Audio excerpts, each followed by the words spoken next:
L'intervention des unités spéciales s'est faite aux alentours de 13h30, 14h, ici à Schaerbeek, une commune de Bruxelles. Elle aurait visé une habitation dans laquelle se trouvait un individu. Les unités spéciales des forces de police sont intervenues. Elles ont dû neutraliser l'individu qui refusait de répondre aux sommations des forces de l'ordre. L'individu a donc été blessé, très certainement par balle, mais ces informations-là, pour le moment, ne sont pas confirmées.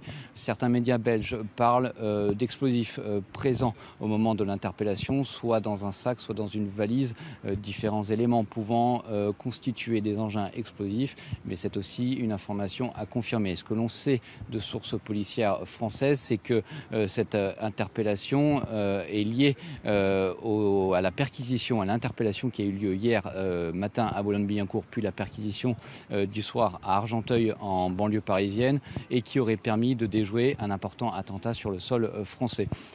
Vous pouvez le voir derrière moi, le dispositif policier était assez important.